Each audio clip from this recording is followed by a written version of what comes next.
1883년 5월 16일 황해도 장년에 교회가 세워집니다. 그 이름이 소렉교회입니다. 이 소렉교회는 조선에서 이제 한국으로 이름이 바뀌기 이전이죠. 조선에서 가장 먼저 세워진 교회입니다.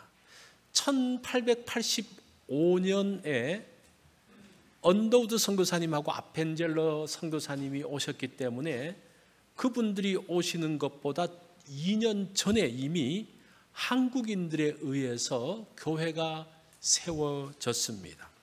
그 교회가 총신대학 양지 캠퍼스에 저렇게 복원되어져 있습니다. 제가 신학교 다닐 때 이미 이렇게 복원되어져 있었댔어요. 소렉교회 설립 약사의 첫 문장에 다음과 같은 글이 있습니다. 본래 소렉교회는 순수한 우리 조상들에 의해 이 강산에 세워진 최초의 교회요 한국 교회의 뿌리가 되는 교회입니다 라고 했습니다. 이 소렉교회를 세우는 일에 결정적인 역할을 한 분이 이 서상륜이라는 분입니다. 그는 원래 만주와 조선을 오가면서 인삼 장사를 하는 그런 분이었죠. 근데 이분이 이제 장사를 하면서 다니다가 31살이 될 때에 장티푸스에 걸리게 됩니다. 그 시절에 장티푸스 걸리면 뭐 거의 죽는데 마침 그때 만주에 있었던 스코틀랜드 선교사 맥킨타이어를 만납니다. 그래서 맥킨타이어 선교사님을 만나가지고 거기에 있는 이제 또 의료 선교사님으로부터 해서 그 장티푸스를 치료받게 됩니다. 그게 너무나 감사해서 이 사람이 그로부터 1년 만에 세례를 받게 되죠. 그리고 난 다음에 존 로스 선교사를 도와서 한글 성경을 번역하는 일에 참여하게 됩니다. 그는 성경 100권을 가지고 이제 조선 땅으로 입국하려고 그러다가 발각돼서 거의 죽을 뻔하다가 하여튼 구사일생으로 살아서 그래도 성경 10권을 가지고 이제 조선 땅으로 들어오게 됩니다. 그리고 자기 고향 황해도 장년으로 가게 되어지죠. 그곳에 그 마을에 한 58세대 정도가 있었는데 그 사람이 그곳에서 복음을 전하면서 20명이 세례를 받고 그리고 50세대 정도가 예수를 믿게 되면서 드디어 그 마을에 교회가 만들어집니다. 그리고 이 사람은 이제 그로부터 그 자기가 하는 일을 그만두고 복음 전하는 일에 전적으로 매달리게 됩니다. 서울로 올라가서 세문안 교회가 이제 교회를 세우는데 언더우드 선교사님과 함께 했고 그 세문안 교회에서 14명이 최초로 세례를 받는데 13명을 이 사람이 전도를 합니다. 그래서 놀랍죠. 이 사람이 저쪽 평안도와 황해도에 가서 복음을 전할 뿐 아니라 부산까지 내려가서도 복음을 전하면서 열심히 사역을 했습니다. 그리고 교회를 세우기 위해서 자기의 집을 팔아서 교회를 세웠습니다. 나이 들어서 이 서상윤 씨가 있을 집이 없자 언더우드 선교사님이 그분이 헌금했던 그 사이즈의 집을 지어줘서 노년을 지나게 했던 뭐 그러한 스토리가 있습니다. 자, 이분이 복음을 전하면서 예수 믿게 되어지는 그 사연들 얼마나 많은 사연들이 있겠습니까? 그 가운데 얼마나 많은 감격들이 있겠습니까? 그 가운데 얼마나 많은 놀라운 역사들이 있었겠습니까? 정말 초대교회의 한국 교회 역사들을 읽어보면 정말 그들의 수고를 보면서 감격과 감사가 나오지 않을 수가 없습니다. 처음으로 교회를 세워진다는 것에는 엄청난 스토리가 담겨져 있습니다. 또 유럽에도 최초의 교회가 세워졌습니다. 바울이 2차 전도 여행을 하면서 이제 세웠던 교회죠. 제가 사도행전 강해를 통해서 말씀드렸던 것처럼 원래 바울이 2차 전도 여행 때에는 유럽으로 가려는 계획이 없었습니다. 없었는데 자, 여기 보면 이 초록색으로 올라간 길이 있죠. 그 소아시아 지방에서 북쪽 비두니아 지역으로 1차 전도 여행에는 소아시아 남쪽 지방을 갔으니까 2차 전도 여행에서는 그 북쪽 지방을 가려고 했는데 계속 길이 막히는 거예요. 거기 보면 예수의 영이 막았더라라고 이야기를 합니다. 그러면서 이 사람이 서쪽으로 가다가 이제 드로아에서, 이 드로아는 트로이라고 생각을 하면 돼요. 트로이, 거기서 바다를 건너서 마게도니아 지역의 빌립보라는 곳에 가게 됩니다. 바울이 예상치 못했던 빌립보에 왔기 때문에 아무런 계획 없이 그냥 며칠 동안 왔다 갔다 하는 거예요. 원래 바울의 그 전도의 그 전략은 무엇인가 하니, 회당에 들어가서 그 유대인들에게 말씀을 전하고 난 다음에 유대인들 사람들 중에 몇몇 믿는 사람들이 이제 베이스가 되어져서 그들을 중심으로 이제 선교해 나가는 것이 바울의 전략이었어요. 그런데 빌립보에 오니까 빌립보는 회당이 없습니다. 이 빌립보는 작은 로마인 것처럼 로마 퇴역 군인들이 많았지 유대인들을 찾아볼 수가 없는 거예요. 그러다 보니까 그의 바울의 전도 전략에 길을 잃게 되어지는 거예요. 그래서 할 일 없이 그냥 왔다 갔다 하는 거예요. 왔다 갔다 하다가 기도하러 강가에 갔다가 누구를 만납니까? 유대인 여자였던 루디아를 만납니다. 그 사람을 만나죠. 그리고 또 길을 왔다 갔다 하다가 여사제죠. 점치는 여사제가 막 바울을 괴롭히니까 그 귀신을 쫓아내게 되죠. 그러면서 그 여인을 만나고, 그리고 그 여자가 이제 점을 칠 수 없으니까 그 신전의 사제들이 바울을 고발해가지고 매맞고 감옥에 들어가서 누구를 만납니까? 빌립보 로마 간수를 만나게 되어지는 거죠. 그래서 이 빌립보 교회가 세워지는, 유럽의 최초의 빌립보 교회가 세워지는데, 바울이 세우긴 세웠지만 이 모든 것들은 누가 하신 거예요? 하나님이 하신 거예요. 그래서 정말 우연히 어떻게 해야 될지 알지 못하는 가운데서 왔다 갔다 하면서 있다 보니까 교회가 만들어진 거예요. 그렇게 빌립보 교회가 세워졌습니다. 바울이 그 모든 사람들을 만나는 과정에서, 또 로마 간수가 그 가운데서 엎드려서 절하면서 그들이 예수 믿는 과정들을 통해서 얼마나 큰 감격이 이 빌립보 교회 가운데 있었는지 모릅니다. 그래서 바울이 뭐라고 말해요? 내가 이런 일들을 생각하면서 하나님께 감사하고 너희들을 위해서 기도할 때마다 기쁨이 있다라고 말합니다. 그게 3절부터 5절의 말씀이에요.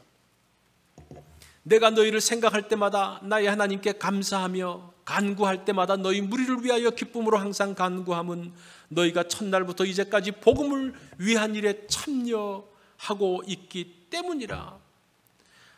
빌립보 교회가 세워지는 첫날부터 지금까지 12여 년 동안 바울과 함께 복음 사역에 참여했던 일들로 인해서 감사하며 감격했던 그 시절을 생각해 보면 감격하는, 여러분도 그게 있죠. 한때 젊을 때 막 뜨겁게 친구들과 함께 뜨겁게 사랑하며 교회를 위해서 수고하며 여러분들의 그 첫 마음, 첫사랑 있잖아요. 그때만 생각하면 막 이 감격이 올라오는, 지금 그 이야기를 바울이 하고 있습니다.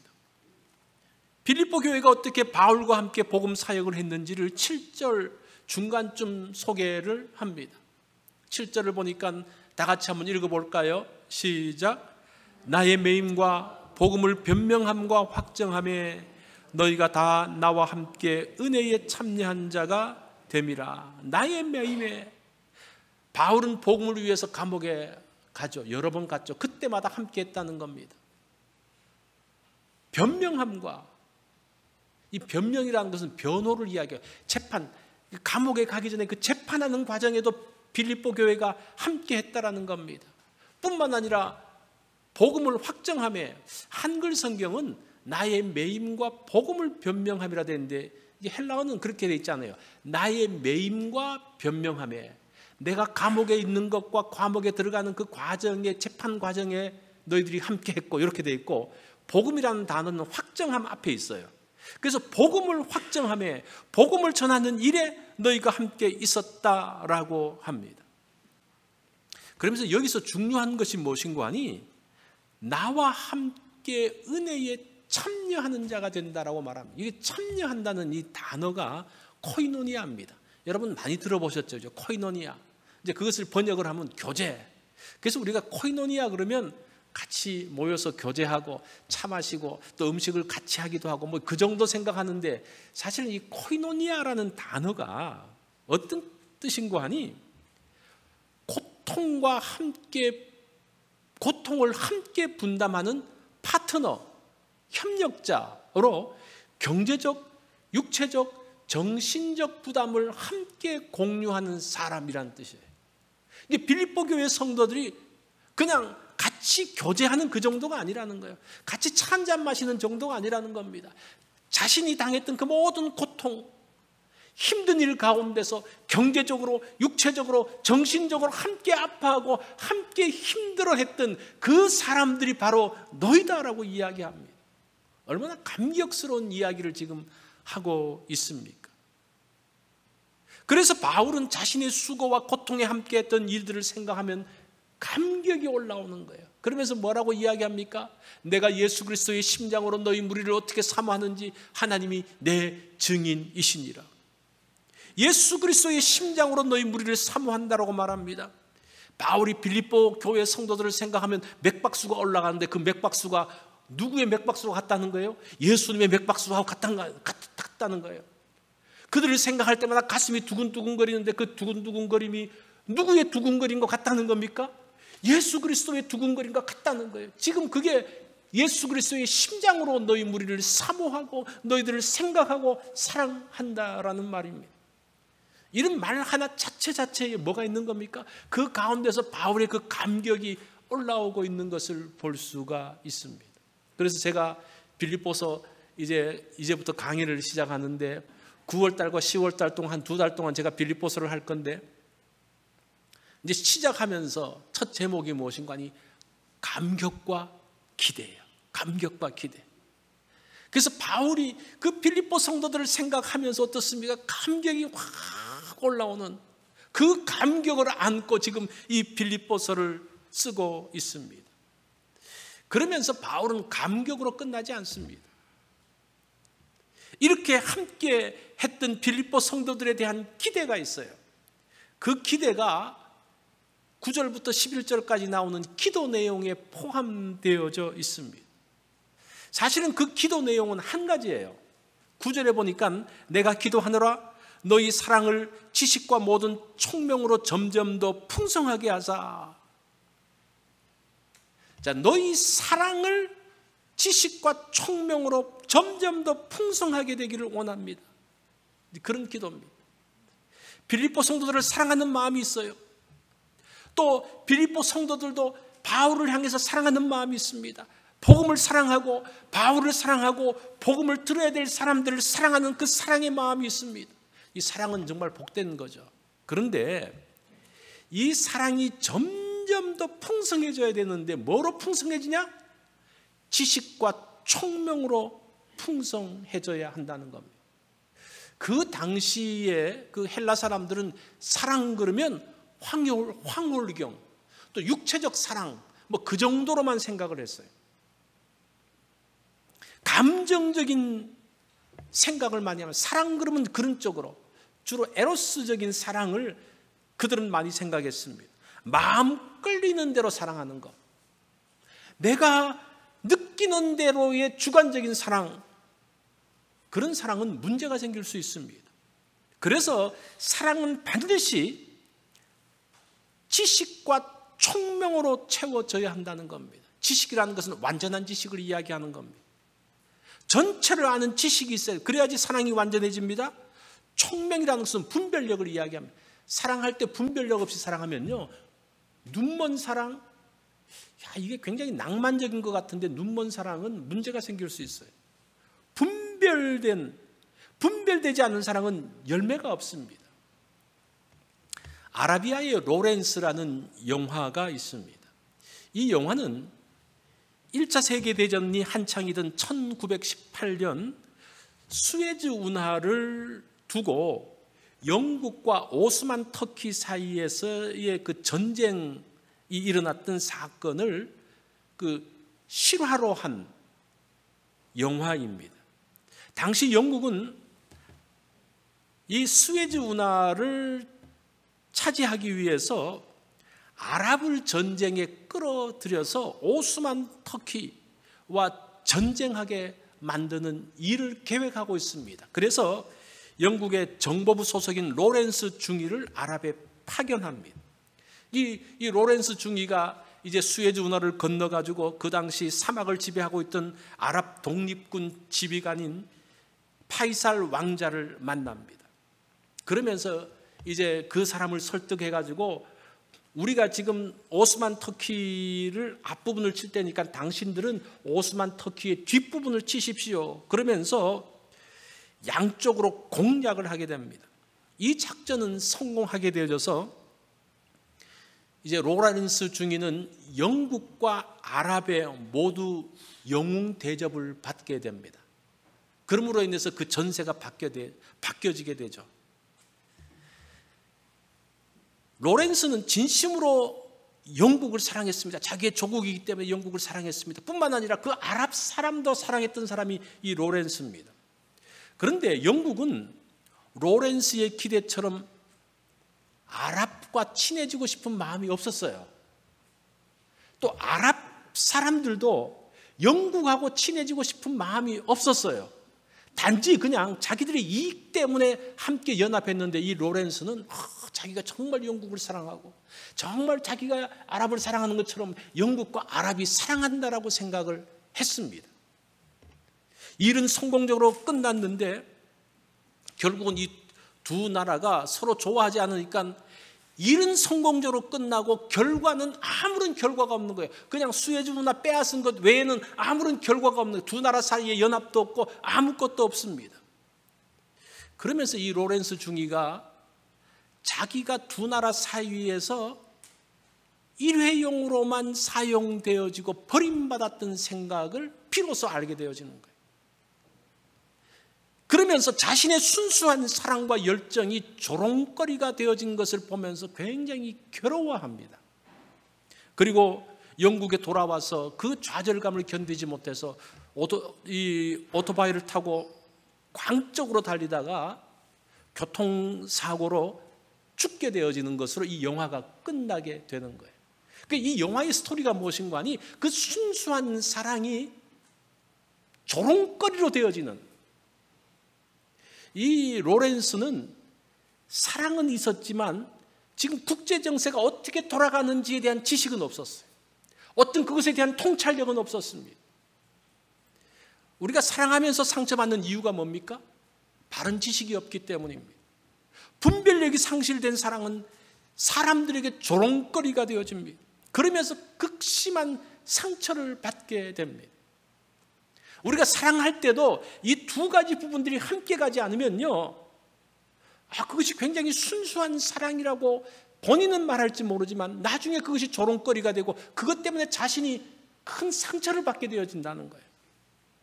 바울은 고린도 교회의 성도들에게 신령한 은사들을 이야기하면서 그 은사가 유익이 되어지기 위해서는 사랑이 필요하다라고 그래요. 그러면서 유명한 고린도전서 15장의 사랑장이 나오게 되어지죠. 그 사랑장의 사랑은 무엇인가 하니 그냥 사랑이 아니에요. 지금 지식과 총명이 겸비되어진 사랑을 이야기하고 있습니다. 그럴 때에 바른 사랑이 되어집니다. 그것을 위해서 바울이 지금 기도하고 있는 거예요. 그 기도 내용은 하나예요. 그러면서 그 뒤에 그러면 온전한 사랑이 되어지기 위해서 어떻게 해야 되는지가 세 가지가 나오는 거예요. 그게 9절부터 11절까지의 내용입니다. 그거를 제가 간단하게 좀 말씀을 드리겠습니다. 10절로 11절 말씀을 한번 좀 전체 읽어보면 좋겠습니다. 이것이 온전한 사랑을 위한 세 가지 길인데 제가 한번 읽어볼게요. 너희로 지극히 선한 것을 분별하며 또 진실하여 허물 없이 그리스도의 날까지 이르고 예수 그리스도로 말미암아 의의 열매가 가득하여 하나님의 영광과 찬송가 되기를 원한다. 첫 번째는 지극히 선한 것을 분별하는 겁니다. 우리가 선한 것과 악한 것 쉽게 분별해요. 이거 좋은 거, 이게 나쁜 거 우리가 쉽게 분별하죠. 좋은 일과 나쁜 일을 알 수가 있어요. 그런데 문제는 이것도 선하고 이것도 선하고 이것도 선해요. 여기서 선택하는 게 어려워요.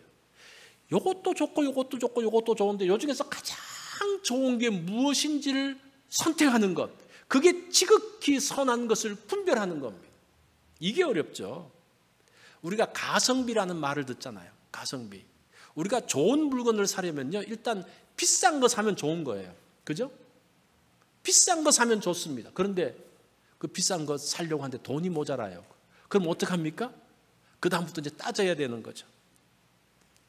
물건은 좋으면서 가격도 괜찮은 것, 이게 이제 가성비라고 그러거든요. 여기다가 디자인까지 예쁘면 더 좋고, 여기다가 사용법까지 쉬우면 더 좋고, 이게 지극히 선한 거예요. 이게 어려운 거죠. 이게 어려워요. 좋고 비싼 거 탁 사는 거, 이거 어려운 게 아무것도 없어요. 그런데 모든 것들을 따져서 가장 선한 것을 하는 게 어렵다는 거예요. 이단들 중에서도 도덕성이 뛰어난 이단들이 있습니다. 우리가 그런 이단들을 보면요, 굉장히 혼돈되어져요. 그 사람들은 정말 정직하고 친절합니다. 사람들이 다 인정해요. 그래서 사람들이 그러죠. 저 사람들이 저렇게 정직한데, 저렇게 친절한데 왜 이단이에요? 이렇게 묻는단 말이에요. 분별은 눈에 보이는 것 한두 가지로 하는 게 아니에요. 종교개혁 할 때도 마찬가지입니다. 로마 캐토릭의 좋은 점도 많은데 왜 몇 가지 나쁜 것을 가지고 나쁘다고 그래요? 이렇게 말할 때도 있죠. 이런 거 다 좋지 않나요? 물론 좋죠. 근데 거기에 정말 잘못되어진 부분, 잘못된 구원론, 잘못된 기독론, 또 교회론까지도 그 잘못되어진 몇 가지가, 한두 가지, 좋은 것 많은데 한두 가지 잘못되어진 것으로 인해서 그것이 잘못된 진리가 되어지는 거예요. 우리가 그것을 분별해 내는 것이 중요합니다. 사랑은 그냥 무조건 사랑하는 게 아니에요. 그 사랑은 지식과 총명함을 가지고 지극히 선한 것을 분별할 때에, 분별하면서 사랑하는 것이 온전한 사랑이라는 겁니다. 두 번째는 진실하여 허물없이 그리스도의 날까지 이르는 겁니다. 위의 것이, 첫 번째 것이 이성적인 판단을 말한다면, 이 두 번째 진실하여 허물없이는 좀 성품적인 부분을 말하는 겁니다. 판단하는 것, 머리로 판단하는 것도 중요하지만 성품적으로 바뀌어지는 것이 온전해지는 거예요. 여기서 진실하다는 말은 이 단어 자체를 보면요, 햇빛으로 판단하다라는 그런 뜻입니다. 햇빛을 가지고 판단하는 거예요. 여러분, 우리가 마켓에 가서 100불짜리 내면 이 캐셔가 받아가지고 뭐 합니까? 들고 이렇게 비춰보잖아요. 그죠? 그게 햇빛으로 분별하는 거예요. 그래서 햇빛으로, 빛에 딱 비춰보면 이게 진짜인지 가짜인지 분별할 수 있는 거예요. 옛날에 이 도자기를 팔 때에 가끔 도자기를 굽다가 이 깨지는 경우가 있어요. 그러면 그 들인 공이 있어가지고 아까워서 어떻게 하는 거냐, 깨진 부분을 밀랍으로, 그 당시는 밀랍으로 이렇게 쫙 붙여요. 쫙 붙이고 난 다음에 거기에 이제 그 액을 칠하고 딱 내요. 그러면 전혀 몰라요. 눈으로 구별할 수가 없어요. 근데 그걸 잡아가지고 햇빛에서 딱 보면 까만 선이 이렇게 쫙 나와요. 그럼 이게 뭡니까? 깨졌는데 복구한 거구나라는 것을 아는 거예요. 이제 그런 의미라는 겁니다. 이 진실함이라는 것은 내적인 단순성을 이야기합니다. 내적 단순성. 쉽게 말하면 진실한 게 뭐냐? 내적으로 단순한 걸 이야기해요. 사람이 복잡하지 않아요. 이 속이는 사람들은 아주 복잡합니다. 이 말을 하면요, 잘 이해가 안 돼요. 또 물어보면 또 잘 이해가 안 돼. 계속 뭐가 나와. 그죠? 이 거짓말을 하면 거짓말을 또 거짓말로 덮고 그러면 복잡해요. 우리가 심플한 마음, 단순한 마음, 이게 그 빌립보서 1장 27절에 보면 한 마음으로 서서 한 뜻으로 복음의 신앙을 위하여 협력하는 것과 한 마음이라는 말이 요거하고 똑같은 진실함하고 똑같은 단어인데, 한 마음이 심플 마인드, 단순한 마음을 이야기, 하나님을 향해서 단순하게 나가 있는 두 마음을 갖는 것이 아닌 것이 진실하는 거예요. 두 번째는 허물없이라는, 허물없다는 말은 걸려 넘어지지 않는 이란 뜻이에요. 사람들이 왜 걸려 넘어집니까? 그 약점이 있으면 거기에 걸리게 돼 있어요.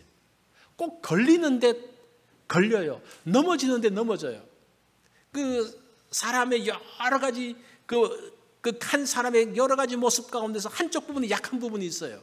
그게 이제 걸려 넘어지게 하는 거예요. 작은 유혹, 개인적인 욕심에 넘어지는 것, 허물이 있는 거예요. 그래서 허물 없다는 말은 좀 외적인 모습, 진실함은 내적인 모습을 말한다면 허물이 없는 것은 외적인 모습을 이야기하고 있습니다. 그래서 내면과 외면으로 전혀 문제가 없는 이런 사람이 있을까요? 내면적으로도 심플 마인드로 하나님만 바라보고 이 겉으로도 걸려서 넘어지지 않고 그냥 온전하게 하는 사람, 이런 사람 있습니까? 이거는 그리스도의 날까지 이른다는 말은 무슨 말인가 하니, 그리스도의 날까지 진실함과 허물 없이 살기 위해서 끊임없이 노력하는 성화의 과정을 이야기하는, 끊임없이 이렇게 진실되게 허물 없이 살려는 노력을 이야기하는 거예요. 그게 중요한 거예요. 넘어질 수 있죠. 우리가 마음이 그냥 왔다 갔다 할 수 있죠. 그렇지만 그걸로 해서 넘어지는 것이 아니라, 내가 또 오늘 이랬네, 조심해야지, 다시 한번 돌이키고 다시 한번 돌이키면서 언제까지? 그리스도의 날까지 자기의 마음을 지켜가는 것을 이야기하는 거예요. 그것이 지금 바울이 기도하고 있는 두 번째 내용입니다. 로마 시대는 굉장히 문란한 시대였습니다. 로마 귀족 사회는 성윤리 자체가 없었습니다. 정조 개념도 없었습니다. 귀족의 딸들도 문란하게 살았습니다. 특별히 귀족의 딸들은 예뻐지기 위해서 납을 입에 물고 살았어요. 그래야지 얼굴이 벽옥같이 하얘진다고. 이제 그러면 도대체 어떻게 되겠습니까? 그런 귀족의 딸을 데려다가 보니까 아이를 낳는데 전응아가 출산되어지는 거예요. 이미 다 알아. 왜냐하면 자기 아들들, 자기 딸들도 어떻게 노는지 다 아니까요. 이러다가 가문이 망할 것 같으니까 도대체 깨끗한 여자를 어디서 구할 수 있을까를 보니까 누가 깨끗한 여자예요? 예수 믿는 사람들이 깨끗하고 정결하게 사는 거예요. 그래서 그 귀족 집안에서 예수 믿는 사람들을 며느리로 많이 데려옵니다. 그러면서 자녀를 낳고, 건강한 자녀를 낳고, 이 또 엄마가 자녀 교육을 하잖아요. 자녀 교육을 하면서 신앙 교육을 하면서 그 로마 시대에서 많이 복음이 전파되어진 이유 중에 하나가 이것이라고 이야기합니다. 여러분, 진실하게 사는 게, 거룩하게 사는 게 얼마나 큰 무기인지 몰라요. 한 사회를 바꿀 수 있는 무기가 뭡니까? 이거예요. 야, 뭐 거룩하게 사는 게 뭐 아무것도 하는 것도 아니면서 그냥 가만히 앉아 있으면 되냐? 그렇지 않죠. 그 거룩함의 능력이 있는 거예요. 사람들이 아는 거예요. 그 사람들을 가까이 하는 거예요. 그 사람들을 통해서 무엇인가 만들어가는 거예요. 그러면서 세상이 바뀌어지고 있는 이 기대감을 바울이 지금 빌립보 성도들에게 이야기하고 있습니다. 너희가 진실하고 허물 없기를 바란다라고 말합니다. 마지막은 의의 열매가 가득함을 이야기합니다. 예수 그리스도로 말미암아 의의 열매가 가득하여 하나님의 영광과 찬송이 되기를 원한다. 의의 열매가 궁극적인 목표입니다. 그런데 이 의의 열매가 가득하는 것이 수동태로 되어 있어요. 내가 맺는 게 아니라 누군가에 의해서 맺혀지는 거예요. 이 말은 무슨 말인가 하니, 내가 지극히 진실한 것을 분별하고 내가 진실하여 허물 없이 살고 있으면 자동적으로 나오는 것이 뭐라는 겁니까? 의의 열매라는 거예요. 무엇인가 내가 열매를 맺으려고 막 노력하고, 내가 또 열매를 만들었지, 내가 무엇인가를 했지, 사람이 만든 그 열매, 그 결과, 그게 보기 좋을 수 있겠지만 그게 과연 하나님 앞에 영광이 될까? 모르겠어요. 우리가 볼 때는 저 사람 대단하다 생각할지 모르지만 하나님이 보실 때 정말 하나님 앞에 영광이 되어지고 정말 하나님 앞에 찬송이 될까? 잘 모르겠어요. 그러니까 결국은 하나님을 통해서 만들어진 의의 열매가 하나님께 영광이 되어지고 하나님께 찬송이 되어지는 거예요. 지금 그 이야기를 하고 있습니다. 세계 역사를 보면 기독교 국가가 이슬람 국가가 된 곳은 많아도 무슬림이 기독교 국가로 바뀐 경우는 없어요. 그러면서 왜 기독교 국가는 무슬림을 이기지 못했을까? 이것이 하나의 이제 연구 과제로 떠오르는. 지금의 터키는 바울이 활동했던 나라잖아요, 그죠? 터키가 지금 기독교 국가입니까? 아니에요. 무슬림 국가예요. 기독교의 출발지와 같은 곳이 왜 그것이 무슬림 국가가 되었을까? 동유럽 국가들 중에서도 무슬림화된 곳이 많습니다. 사실은 태국 같은 나라도 태국의 남쪽은 무슬림화됐어요. 우리가 잘 몰라요. 태국 그러면 다 불교 국가로 알고 있는데 그 절반 남쪽은 좀 살기 못 사는 그쪽을 중심으로 해서 그쪽은 무슬림입니다. 인도네시아, 말레이시아 다 무슬림이에요. 왜 그렇게 됐을까? 이 동유럽 국가 알바니아의 예를 들면서 이렇게 이야기합니다. 오스만 터키가 알바니아를 침공했을 때의 알바니아 기독교는 오스만 터키가 제공하는 물질적 제공을 받아들였다고 말합니다. 그로 인해서 70%의 기독교인들이 무슬림이 되었다고 이야기를 해요. 이게 무슬림들이 뭐 이제 칼과 코란이냐 칼이냐 뭐 이렇게 하는데 사실은 나중에 점령하면서 그 사람들이 했던 것이 어떤 것이었는가 하니 뭐 사람을 죽이는 어떤 그런 것보다는 이거예요. 너희들이 무슬림으로 바뀌면 세금 면제. 너 안 믿으면 세금을 내. 근데 세금 조금 더 내. 세금을 올리는 거예요. 뭘 선택할래? 이거예요. 그 심플해요. 그 무슨 문제입니까? 돈의 문제예요. 돈의 문제. 예수 믿는 사람들의 70%가 그쪽으로 갔다는 거예요. 그러면서 하는 이야기가 알바니아의 기독교가 무슬림의 모판이 되었다라고 이야기해요. 모판이 뭡니까? 기독교가 앞장서서 무슬림으로 만드는 역할을 했다는 겁니다. 그렇게 신앙이 무력화되어집니다. 무엇이 선한지에 대한 선택이에요. 신앙과 물질 다 중요하죠. 이게 물질이 뭐 그런데 아니요. 물질 굉장히 중요합니다. 우리가 살라 그러면요. 물질이 필요해요. 선한 거예요. 좋은 거예요. 신앙 좋은 거죠. 둘 다 좋은 거예요. 그런데 더 좋은 것을 선택해야 되는 거예요. 그런데 알바니아를 비롯한 그 여러 국가들은 뭘 선택하는 겁니까? 그냥 물질적인 부분들을 선택하는 겁니다. 70%가 그렇게 했다는 거예요. 이것은 오스만 터키 시대만의 이야기가 아닙니다. 오늘날 우리들에게도 물질은 얼마나 우리를 강력하게 공격해오고 있는 것을 볼 수가 있습니다. 돈 뭐 하찮게 생각하는데 돈이 없으면 교회가 어떻게 운영이 되겠습니까? 생각해 보세요. 얼마나 중요해요. 당장 물질적으로 오르면요. 교회에 말들이 많아집니다. 왜 이러냐고. 뭐 이제 선교하는 것도 그만두고 그 다 물질이 지배하고 있는 거예요. 우리가 신앙이 더 중요하다고 말하면서도 결국은 행동은 돈이 없으니까 이것도 줄이고 저것도 줄여야죠. 뭐 그렇게 말하고 있죠. 이게 현실이잖아요.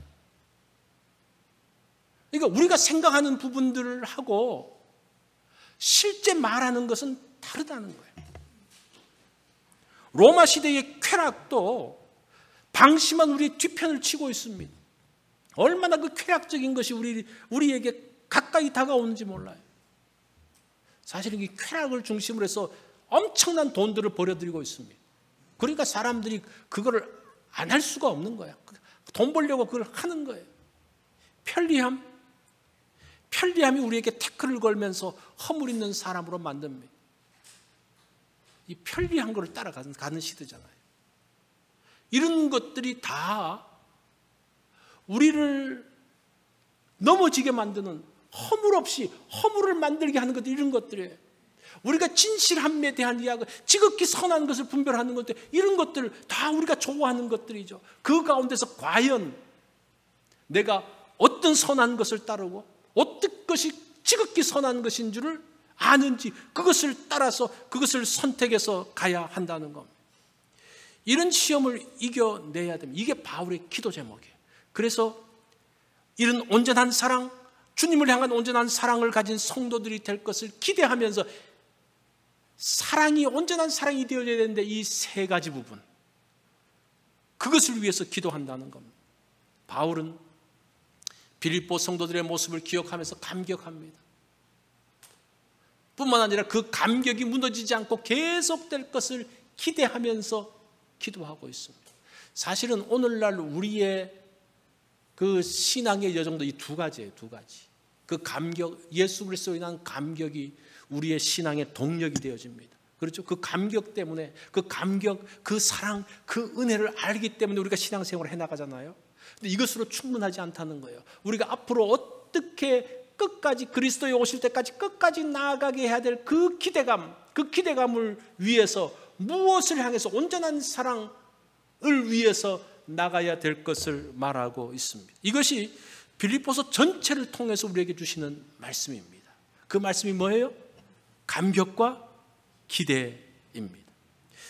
이번 빌립보 강해를 통해서 우리도 과거의 신앙을 회상하면서 감격하고, 뿐만 아니라 앞으로 신앙의 경주에서 완주할 것을 기대하면서 나아가기를 바랍니다. 기도하겠습니다.